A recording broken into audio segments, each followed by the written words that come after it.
Hey, I'm back with you. Truth in Sports. You got me. A lot's been going on since my last video post. As a matter of fact, we've had so much going on in sports. It's been extremely wild. The Titans, my Tennessee Titans, on a 5-0 run with Vince Young starting. Chris Johnson's on the way to breaking the single season rushing record. Brady outplayed by Drew Brees. A lot's been going on, and not to mention Tiger Woods, my boy Tiger. Man, that's the situation. I'm going to talk about that for a minute. See, this is the thing that I think a lot of people that's being real critical of Tiger, your personal business is your personal business. And because he's a celebrity, the whole thing is when people feel like, well, we got a right to know about this. We want him to come clean, tell us everything about what's going on in his marriage. That's ridiculous, people. Get a life. Yeah, he did wrong. It's between him and his wife, the affairs and everything like that. You basically have nothing to do with it as a general public. You say, well, we buy cars, we buy his endorsements. Still, it doesn't give you a right to that man's private life. And one of the things too, now I'm not condoning cheating on your wife. I thank the Lord I never have. And I can even put that on video. I don't have to worry about anybody coming back and saying, yeah, he cheated with me. That's a blessing. But my point is, this is the thing though. When you have driven people, athletes that are highly driven, competitive, a lot of that comes from, psychologically speaking, and even from a physical standpoint, comes from the sex drive. Sex drive drives a lot of things in men, the whole testosterone factor and everything else.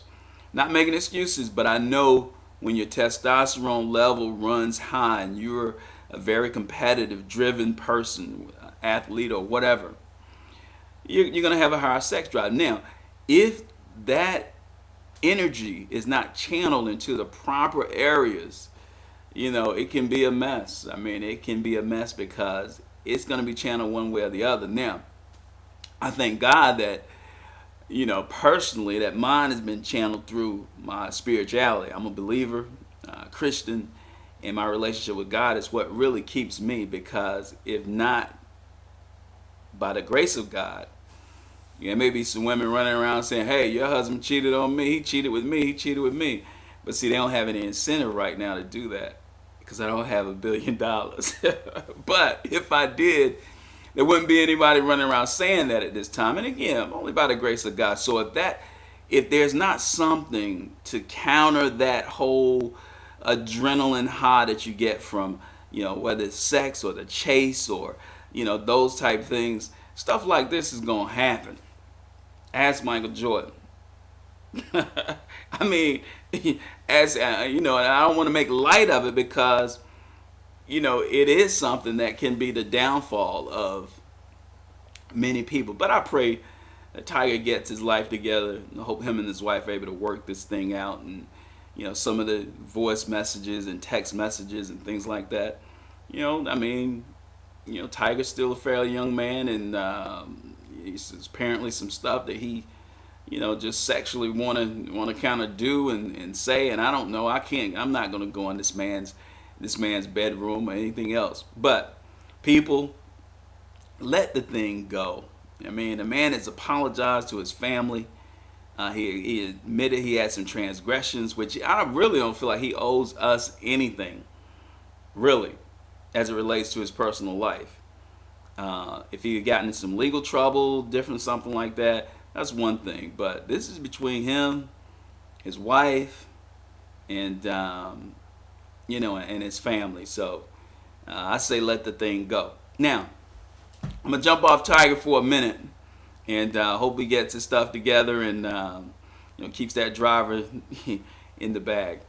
But back to the next story. The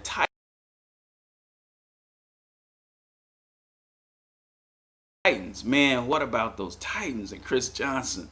I'm a little bit excited because if they can go into Indy this week and knock off the undefeated Indianapolis Colts, man, that will set things in motion that I believe. I mean, this may sound crazy, but I believe if they beat Indy this weekend, that may be the game to propel these guys into a Super Bowl. You think about it just for a minute.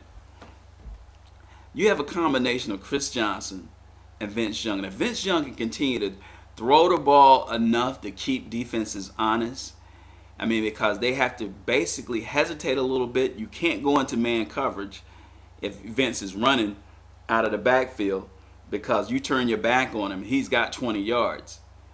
And keep mixing up those option plays and things like that with Chris Johnson on the edge, and you got to pick your poison. Well, we give up 15 to Vince, or do we give up 85 to Chris Johnson? Man, that's a decision defenses are having to make right now. And then with Vince making passes down the field, this puts these guys in a situation, man, where they really may be unbeatable. Now, I'm looking at my video, and it doesn't seem like it's keeping up with me, so I may have to cut this post short. But I like what I'm seeing. I like what they're doing. These boys are playing some ball. The defense has gotten healthy in the defensive secondary. That has changed everything. And if they can pull this victory off Sunday against Indy, man, I'll go ahead and pencil these guys in for a Super Bowl representation. I know that sounds crazy, but they are playing some good ball. And Vince is the kind of player, this is the biggest game of his football career right here. Yeah, he's had some amazing comebacks. The USC game for the national championship in college. Yeah, you look at that and say, well, that's a bigger game. No, because this game could springboard this team into a whole different place. And the legend of Vince Young, hey, he pulled this game off this Sunday and have a significant imprint on this game.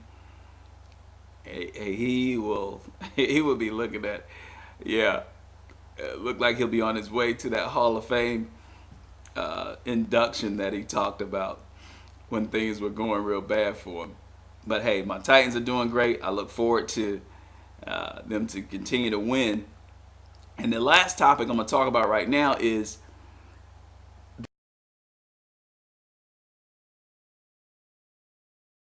the Saints and the Bradys. Man, was that a butt whooping or what? Hey, Brady's a good quarterback. This is my thing. If you saw my other post about, Manning versus Brady post, and I said Manning was the better quarterback because he has more of a command of the game. The thing about Brady, if you watch him, anytime someone sends a pass rush and they get to Brady, if they get him to move, Brady is average. If you put pressure on Brady, he's average. Now, people talk about him being in the clutch. Yeah, I can throw in the clutch if there's nobody around me. But see, this is the thing that I look at quarterbacks. Can you make a completion when someone's hitting you, when they're in your face, when they're draped on your back? Can you still make a play? Big Ben, I'd take him in those situations over Brady. Peyton Manning, same thing. I'll take him any day over Brady in those situations, because as we see in the Denver game, in the game against the Jets, and in this New Orleans game, if you rattle Brady, he is average. Now, the Saints look pretty good. I don't think either team will go undefeated. Both of them will lose before the regular season is over, the Colts and New Orleans. But New Orleans look they look good against the New England Patriots, even though I feel like the Patriots are overrated and they are not as good as people think they are. They're looking at the Patriots of old, but this is not the same team. This team is not even close to that team. They still have Tom Brady, they have Randy Moss, but this team is not close to that team. And you'll see this weekend, I believe, against Miami, because I think Miami will beat them in Miami. And, enough on them. But I'm going to check this video out because it looks like it's slowing up on me, like it's not capturing like I thought it would. And we'll take it from there.